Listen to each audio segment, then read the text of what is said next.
Hello, everyone, and welcome to Practical Balance. We're so happy that you're here with us today. My name is Jen Westlake of Soululaire.com, and my co-host is Janice Whiting of Lifted Spirits. Hey, Janice, how are you? Great. How are you? I am doing Oh, very well. good, good.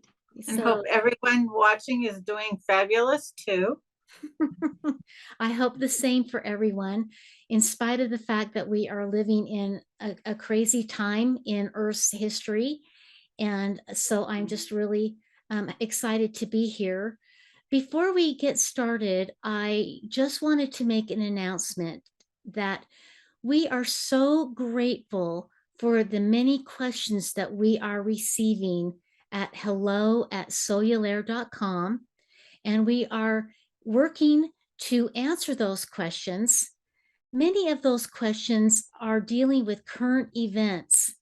And unfortunately, some of the subject matter, even discussing it, violates YouTube's community guidelines.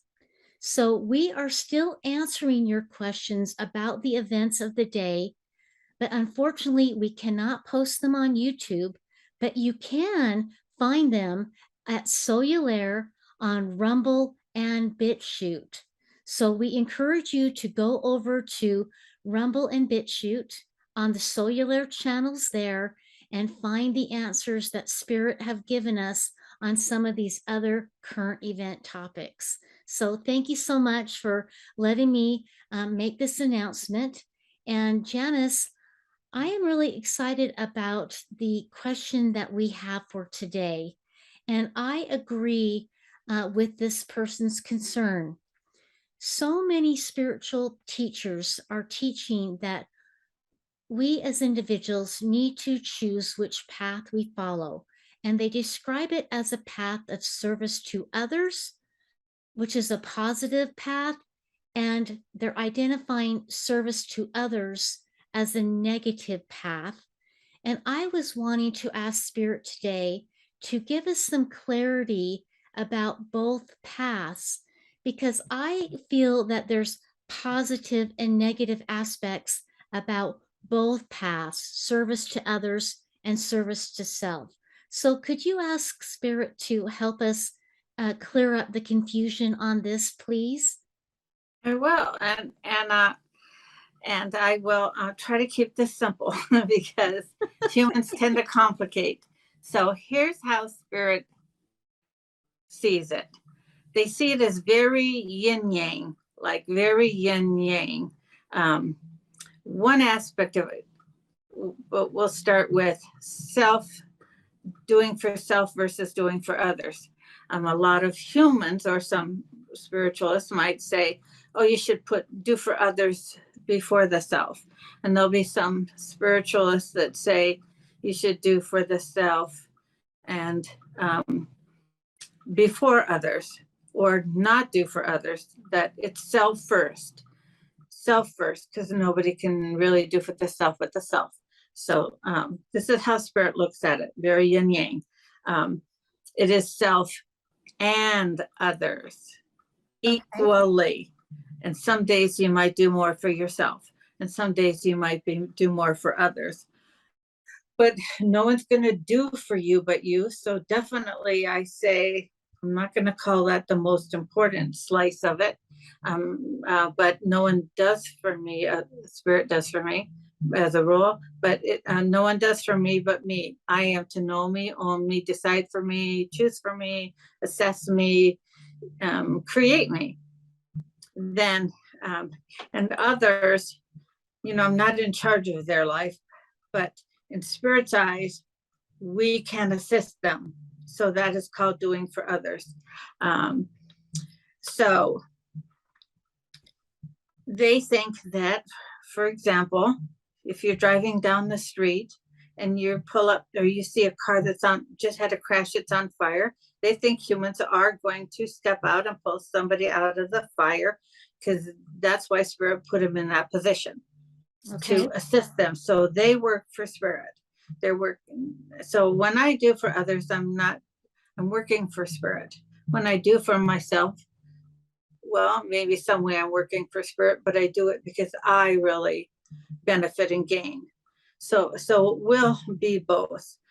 But many times I've heard from spirit, it's not what you do, it's how you do it. Okay. So now, well, let's look at um, helping others and how you do it.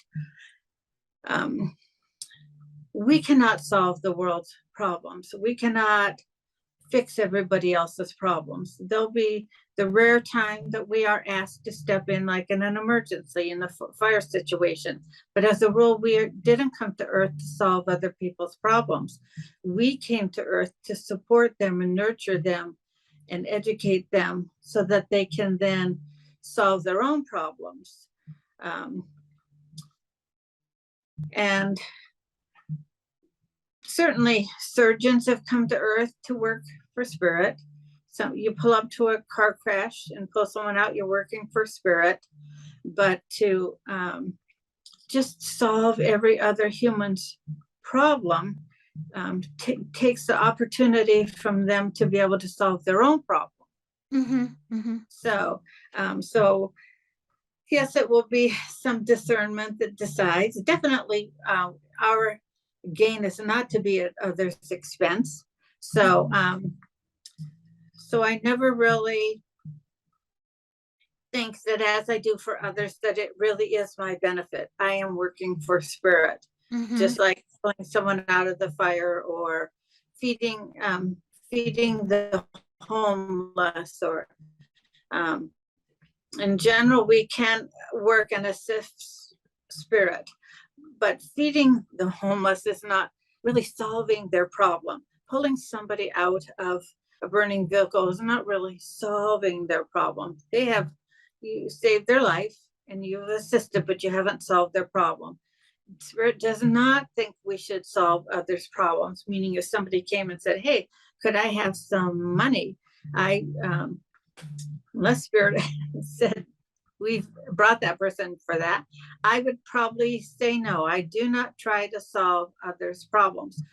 That's the human way. The spiritual way to solve their problem is maybe bless them, maybe do Reiki on them. Both of them are doing, but it's not owning their problem to fix their problem. So spirit thinks that humans have to learn to do that for themselves, just like I have to learn to do that for myself. Nobody solves my problems. Really, nobody creates them. Nobody solves them but me. And the same situation happens when we do for others. So yes, I do. I see them as both going to happen while we are on this earth playing the game of Earth. Right. But I do not own solving people's problems. I'd rather bless them or do Reiki on them or some other kind of treatment for them. Just like in my meditations, when I picture the earth and I try to assist the earth, I'll picture the earth's auric space. I will infuse in the auric space of earth, which is the atmosphere, peace and kindness and support and empathy and all the things that would help the world, every living thing on the world, be a better place. But I can't solve the world's problems. Same kind of thing. I can contribute. I can be of service without solving the world's problems. And so that is, to me, I guess, the simplest way that I can look at it. I don't run the earth. I can't solve the earth's problems. I don't run other humans' lives, and I can't solve their problems. But equally on earth, we will come to earth and be put in both situations. So probably 90% of my life is trying to make my life great, because nobody else will. And others have to learn and master that same thing.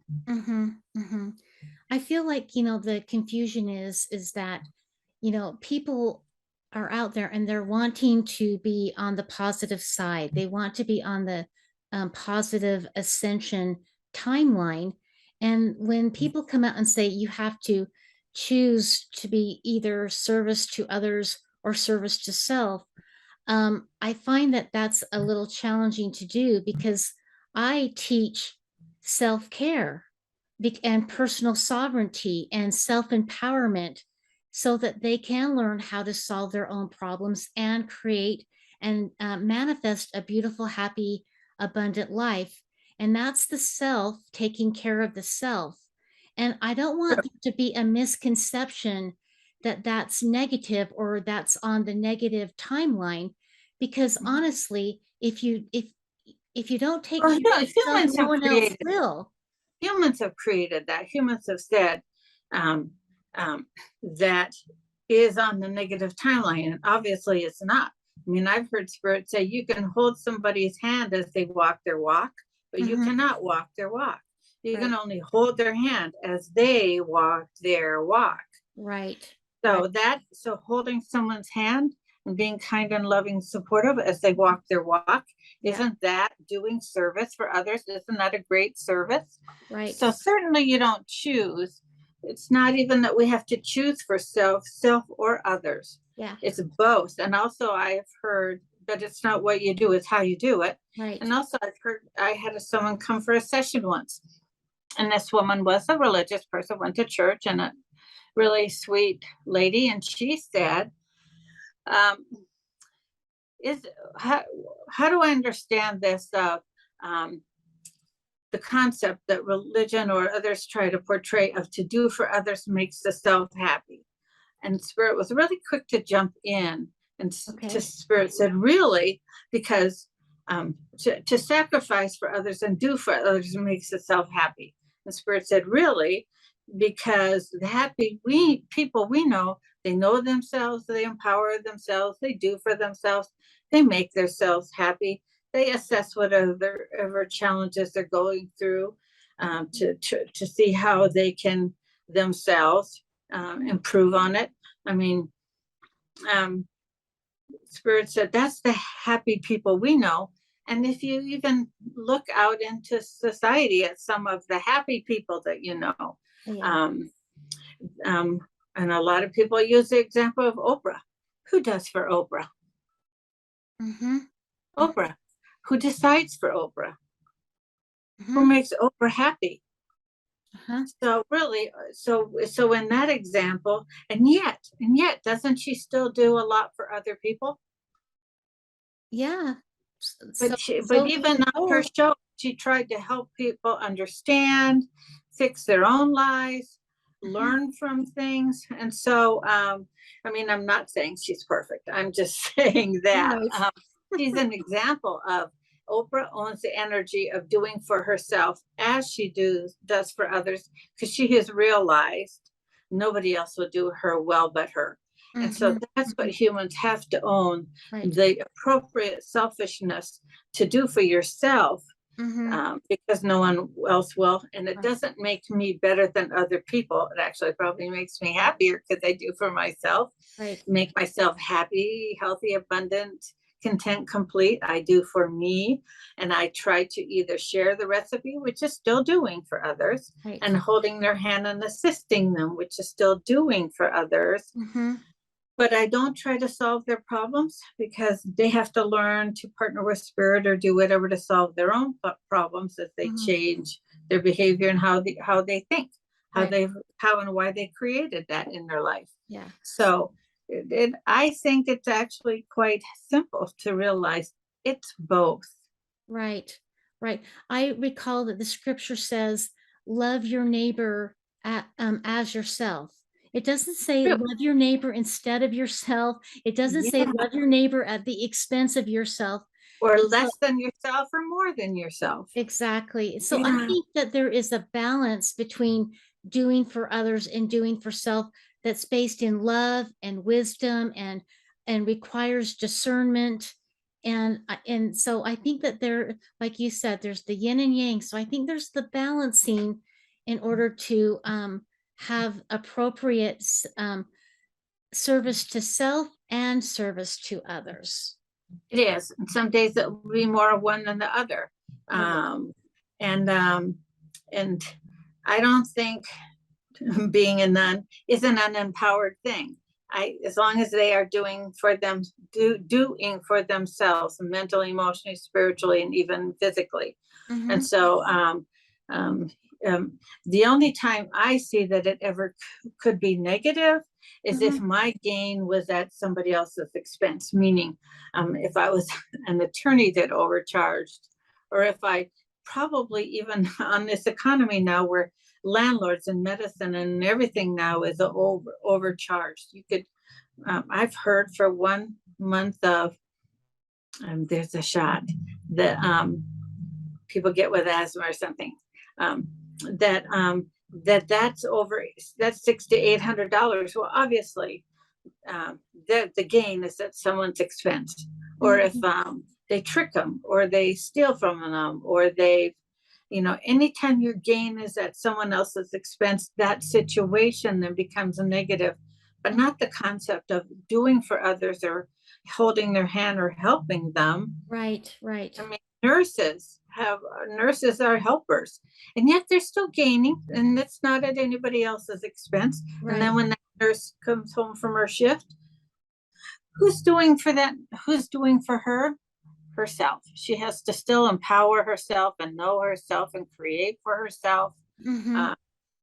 So it is an odd dance, but it's not going to be either or. It's going to be both, and everyone's way of doing service will be different. Certainly a surgeon's is cutting or someone in an office doing creating formulas that assist humans. There's all their different kinds. gain is not at others' expense unless the formulas are bad, or the product they make is bad, or I mean, whoever invented Accutane, somebody needs to bless him, and a few other formulas that I'm surprised Spirit let be out there amongst the people. But the truth is, again, I don't run the earth, the world, or the universe. I just deal with what's happening on earth when it comes to helping others. And in my own life, I'm just busy composing and creating and redefining and evolving me. So it's going to be equally both, even if some days you do more for others. Right. It's equally important, just like a male and a female is actually equally important to make a baby, whether it be in the test tube. People, oddly, that they will think one gender is better, and Spirit says, well, aren't both needed to create life? And the answer is yes, so they're equally as important. It's simple. Humans need to simplify.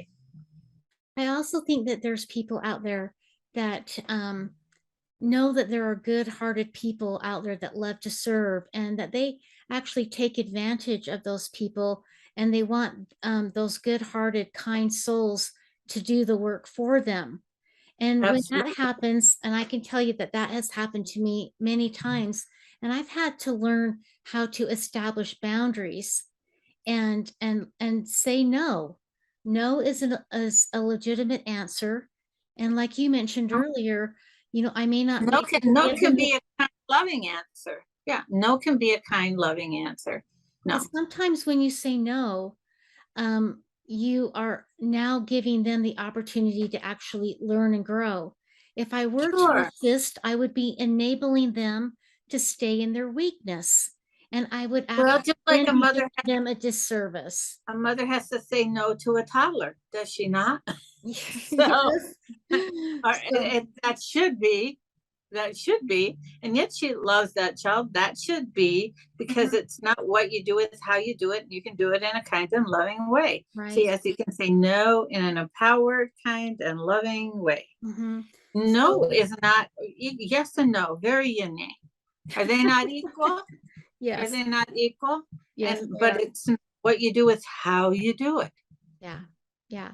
So, this topic of service to others and service to self, I just don't want people to think that they have to be locked into one or the other. And in order to have self-mastery, you need to master both equally. And you have True, just to like your brain. that balance between the You have, two. you have a left brain and a right brain. Do you not have to use both Yes. on Earth to be a thriving, successful person? Yeah. You So, can't balance your checkbook with the right brain, and also often you can't. Um, and you have to do often use the right brain. You can't often do artwork from the left brain. It's usually it's a dance they do together, but you right. equally need both. Exactly. One's not more important than the other. Yeah, and the thing is like, both paths serve us in the end.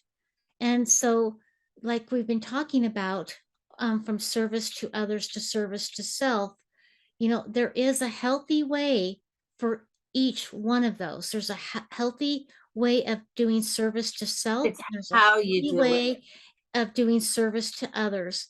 And so, and if you start doing those things in the unhealthy way, I believe that's where you start coming into creating problems for yourself. True, So, because you can do yourself in an unhealthy way, your gains at this expense, or you can do others in an unhealthy way because you do so much for them, you keep them from doing for themselves. exactly. So I really appreciate us talking about this today, Janice, and I hope for our friends here that this conversation has brought them some clarity and maybe even some relief from this, because we just don't want to lock you into either or when both are beneficial for your spiritual growth and development. So, Janice, thanks so True. much for And bringing also, that well, clarity. also, I cannot save the world. I can only save myself, and I can share the recipe, and I can help others when it is for their benefit and not at my expense. Right. You can help them to a point, and then that point comes to where then they need to help themselves. I can hold their hand, but I cannot walk their walk. Exactly. Absolutely. Janice, that seems like a perfect place to end this episode of Practical Balance. Everyone, we are so grateful for you watching our show. And again, if you have any questions that you would like us to ask Spirit and to discuss here on Practical Balance, please email those to us at hello@soululaire.com or leave your question in the comment below. We hope that you have a wonderful and fabulous day and week ahead. And our hearts and prayers and thoughts go out to you. And Janice, any other words of wisdom before we let our friends go here? Enough for today, maybe. Maybe they'll have to sit and process that. Okay. Yeah, that's a lot to run through you today. And Janice, thank you so much. Everyone, thank you so much for being here on Practical Balance, and we will see you next time. Thank you for joining us.